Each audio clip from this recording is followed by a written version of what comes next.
We're here again to talk about one crazy ass bitch.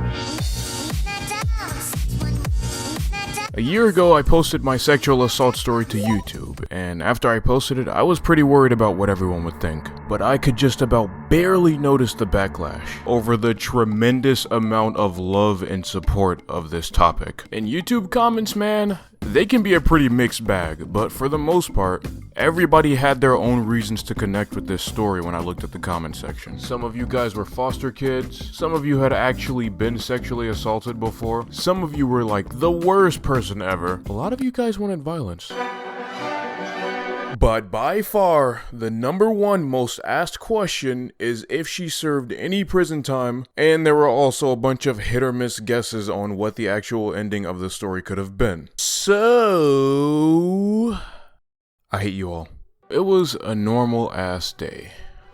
Over the past 2 weeks after her first assault, I decided to juggle this quietly in my head. I stayed on top of my chores, I went to school, and just all around and generally decided to behave and stay off of her radar as best as I could. By this point, I half expected her to be on her knees begging me for forgiveness. Or honestly, even call the police on herself because on the inside she's just dying of guilt. But one thing that I can say is that I did not expect for her to double down on her mistake as hard as she fucking did. So I'm sitting down with my foster brother on the couch watching some Disney Channel. I was a kid, leave me alone, Disney shows used to be good. And a lot of you guys know how this game goes. One guy gets bored, looks over to the other guy and says something slick like, I don't know, "You ain't shit, n***." The other guy replies, "Oh, that sounds like a fight to me, n***." And then you guys just start throwing hands. That's just how it works. Now keep in mind he started it and I've been taking all the punches. Remember that. That's going to be important in a second. I'm not like lifting him over my head and throwing him or anything like that. But we are roughhousing, so. She obviously needs to come around the corner and express her disapproval. So she separates us and like starts solely blaming me for the fact that we're both play fighting right now. Then I gotta do the whole fuck around, right? Like, oh, no one's getting hurt. It's not really my fault. We were just kidding. But oh, brother, that's just not enough. Because even when he tells her that it was a joke and he's the one that started it, her response is, I have something called women's intuition, so I don't need either of you guys to explain to me what happened. And for those of you that aren't too familiar on bullshit, women's intuition is basically some innate ability that they're supposed to possess so that they can come to conclusions based on no evidence. And I have no doubt that there are some women out there that genuinely can do this, but she is definitely not one of them. I'm like, okay, you're talking about having some kind of vaginal spider sense. I am out, I am retiring to my room because I clearly cannot win this argument. And ever since I've known her, she's always had this weird thing where when an argument's done, she'll just follow you into the next room and keep arguing at you. I'm just like, I feel like you're overreacting. I didn't do anything wrong. I keep telling you that I don't need to be there to know what happened, and you like to take advantage of people just because they're smaller than you, so I'm gonna teach you how it feels. She aggressively pins me to the corner of my room, and this shit hurts like hell because I am much younger than her, and she's much bigger than me. And I know you guys come here for a dramatic reading of unfortunate tales, but there's just no other way I can put this than saying her hands went places that they were not supposed to go. And trust me, man, when that shit happens to you, you will spend what feels like an eternity inside your head trying to justify it to yourself. But more importantly, you don't touch someone's freaking wiener without their permission, bro. After this, I'm in my bathroom pissed, and I'm trying to figure out, how the hell did we get here? What the happened? Hey! Then it becomes all the more clear in my head as I realize, this isn't even the first time she's done this! This is your second strike! Over something this small, no less. How are you gonna touch me and then make it feel like it's my fault and I did something wrong to deserve it? You wanted a villain? You got one. I started doing evil shit, like the really small shit. Like, she was gone, I would walk into her room and I'd spit on the floor. When she was home, I'd just sit in my room blasting music as loud as I could.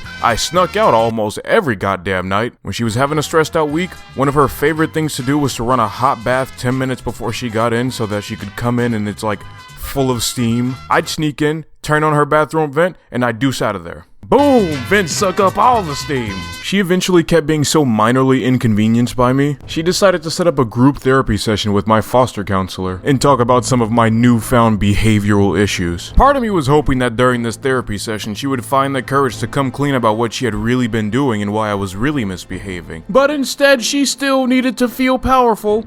We're in the car ride to go see my therapist, and there is an audible silence between us. But what better way is there to break a silence than for you to turn over and physically threaten someone who's way younger than you? Oh, I already know your kind. You're the kind of boy that likes to exaggerate situations to make people look bad, but just know you're not gonna do that to me because I've killed people for far less. Dumb move. Because you two are the ones that even called for this meeting, so why would you start this whole situation off blowing up at me like I've just done something to endanger you? Actually committing to the role of crazy bitch enough to say that you have hurt somebody and you would hurt me is far enough in itself. So we're sitting in the therapy session with my life having just been threatened. She looks at us, she's like, so what's been going on? I hear there have been some issues. Guess who opens their mouth first? It's him. He's ungrateful, he causes problems, and I want him to stop. Now hold on, things work a little differently behind these walls. True, is there any reason she would have to say that you've been doing this? You're usually so well behaved, so this coming out of nowhere doesn't make much sense. Now,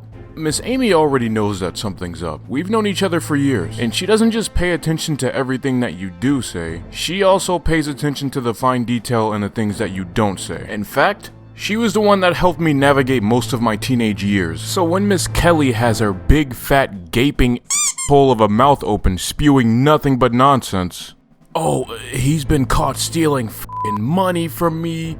He's always making a crap ton of inappropriate jokes at me. I've caught him stealing clothes from the other foster kids in the house. Which we instantly locked eyes on that one because I wouldn't be able to fit their clothes even if I wanted to. Just like at home, she's just trying to hijack the entire room and make it hers so everyone knows how great she is and how hard she's trying. You know what? If I'm gonna just get in trouble for anything that I say or anything I do, it's gonna be on my own terms. I look up and I'm like, you are such a liar. There's not an ounce of goddamn truth in anything you say or do. Because you're just so f***ing great and so perfect. So why don't you tell Miss Amy when's the last time you smiled at me?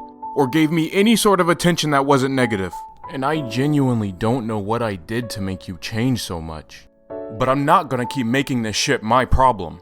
Dude, you could cut the tension in the room with a knife. Even though I was really angry, and even though I had everything I needed to take her down in that moment, I still didn't because I felt like my life was in danger. So she decides that she's had enough and she just adjourns the session, leaving Miss Amy there confused. After that, I obviously went to my room to avoid the incoming wrath that was my disgusting foster mother. Not even gonna put on a front for YouTube, that was one of the hardest nights of my life. And I've read the comments, I know that there are some of you that have gone through this or are still going through this, and I just wanna say, I am always in your goddamn corner. Alright, next day we leave for school and I am in complete passive mode. What?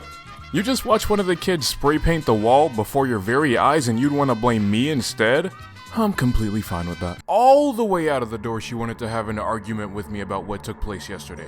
I'm sorry, man. I'm just too tired for this shit. So I leave the house for school, and I only get like 6 feet out the door before Miss Amy calls me. Can you please come back into my office this morning before school because I know you and I know something's not right. Then I just think to myself, I am just going to keep being put in this situation of feeling like I should say something, but just being so viciously scared of how people are going to react when I say it that I honestly just allow myself to just vomit and choke on my own feelings. Bruh, we've already seen how she decides she's gonna act the day after you decide you're not gonna say something. Time and time again, any character development on her side of this situation is just proving to be exceedingly difficult. So it's me and Miss Amy in her office, and we're having this conversation, and it is just as awkward and as difficult as I thought it would be. But it was also way easier than I imagined. Now, of course, she ended up losing her job as being my foster mom. The agency actually got rid of her. But there was like a 3 to 4 month time period that she still was allowed to live in the neighborhood,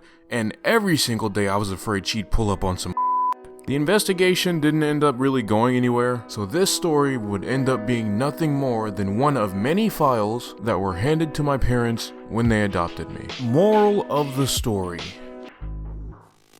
keep your hands to your fucking self.